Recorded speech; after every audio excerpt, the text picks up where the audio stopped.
पृथु भगवान के हाथों में, उनके करतल में और उनके चरण तल में, करतल में और पाद तल में अनेक प्रकार के दिव्य चिन्ह थे। कलश, अंकुश, ध्वज, चक्र, शंख, कमल, अनेक प्रकार के मंगलमय चिन्हों को देखकर उन ऋषियों ने कहा, भगवन आप साक्षात नारायण हैं, नारायण के अंश हैं, और आपके द्वारा इस धरती का परम कल्याण होगा, मंगल होगा।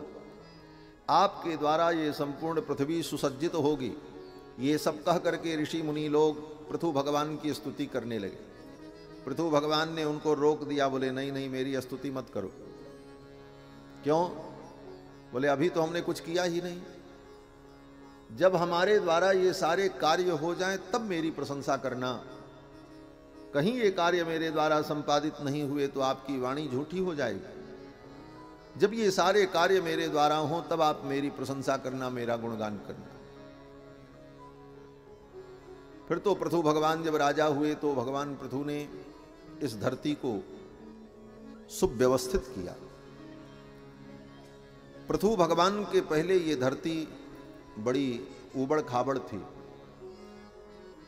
कहीं मार्ग नहीं था, खेती के योग्य भूमि नहीं थी, गांव बसाने के लिए समतल भूमि नहीं थी। तो पृथु भगवान ने इस धरती को समतल किया है। आज जितनी समतल भूमि है धरती पर वो सब पृथु भगवान के कारण है। और पृथु भगवान ने इस धरती को समतल किया, इसीलिए धरती का नाम पृथ्वी पड़ा। ये पृथ्वी नाम इसीलिए पड़ा। पृथ्वी पृथ्वी पृथ्वी हम लोग कहते हैं, लेकिन पृथ्वी क्यों इसका नाम पड़ा, कभी विचार करना। पृथु ने इसका प्रथन किया। प्रथन माने विस्तार, पृथ विस्तारे। किसी चीज को फैलाया जाए तो उसको प्रथन कहते हैं। तो भगवान पृथु ने इसका विस्तार किया, इसको समतल किया, इसलिए इसका नाम पड़ गया पृथ्वी। ये पृथ्वी शब्द में भगवान के अवतार की इतनी बड़ी कथा निहित है। सनातन धर्म इसीलिए सुरक्षित है कि आज भी सनातन धर्म का संपूर्ण सिद्धांत शब्दों में गुम्फित है। कागज और किताब में लिखी गई बातें तो कागज नष्ट हो जाएगा, पत्थरों पर लिखी हुई चीजें नष्ट हो जाएंगी, लेकिन शब्दों में ही जो अर्थ प्रतिष्ठापित है, इस कारण से अनादिकाल से हमारी संस्कृति और हमारी संस्कृति का इतिहास सुरक्षित है।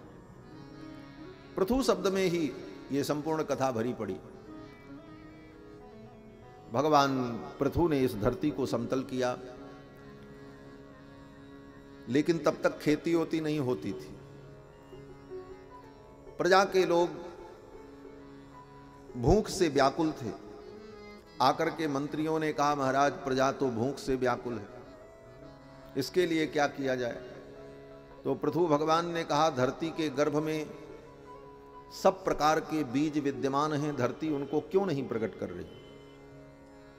मंत्रियों ने कहा, महाराज ये तो नहीं पता है। तो पृथु भगवान को क्रोध आ गया। पृथु भगवान ने अपना धनुष बाण उठाया और कहा, इस धरती को मैं दंड दूंगा।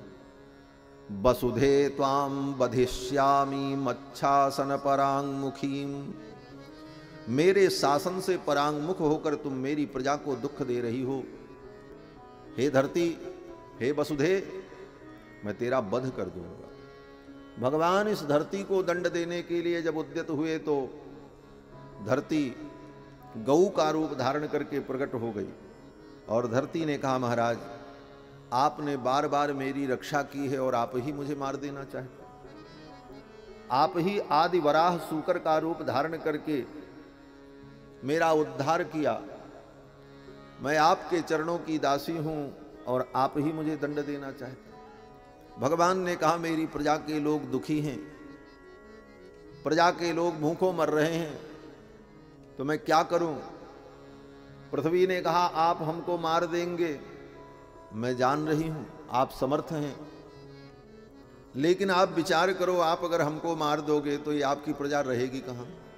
पृथ्वी ने कहा। तो भगवान पृथु तो क्रोध में थे। भगवान पृथु ने कहा, इसकी चिंता मत करो, आत्मयोग बले नेमाम धारयिष्याम्यहं प्रजाः अपने आत्मयोग के द्वारा मैं अपनी प्रजा को धारण करूंगा, लेकिन तुम्हें दंड दूंगा, तुमने मेरी प्रजा को दुख दिया है। धरती ने कहा महाराज आप क्षमा करें, आप अपनी प्रजा को आज्ञा करें, जिसको जो चाहिए वो मेरा दोहन कर ले। गाय बन करके धरती प्रकट हो गई।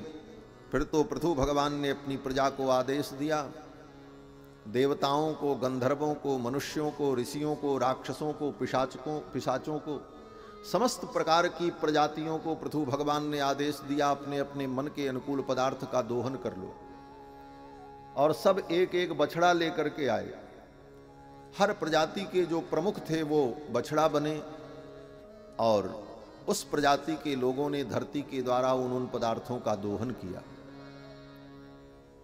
प्रहलाद जी को बछड़ा बना करके असुरों ने सुरा का दोहन किया, और इंद्र को बछड़ा बना करके देवताओं ने सोमरस का दोहन किया। मनुष्यों ने मनु जी को बछड़ा बनाकर औषधि का दोहन किया।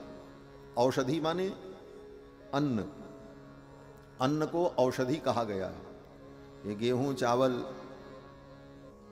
ये जितने अन्न होते हैं इनका एक नाम औषधि है।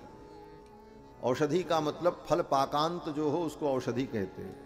कोई चीज आप खेती करो, वो पैदा हो, उसमें फल लगे, फिर फल पके, और फल पकते ही वो वनस्पति सूख जाए। फल के पाक होने पर उसका अंत हो जाए, उसको औषधि कहा जाता है। जैसे धान बोए, धान लगा, जब धान पक गया तो फिर वो सूख जाएगा पेड़।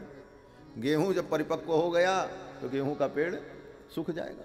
तो इस प्रकार की जो वनस्पति है उसको औषधि कहा जाता है। तो इन औषधियों का दोहन किया किसने? बोले मनुष्यों ने। और मनुष्यों ने जब गोमाता के पयोधर का दोहन किया तो ये सब दूध के रूप में प्रकट हुए। जब दोहन किया तो दोहन करते समय तो दूध दिख रहा था, लेकिन पात्र में आते ही वो सब अन्न के बीज बन गए। गेहूं, चावल, गेहूं, धान, मटर, चना।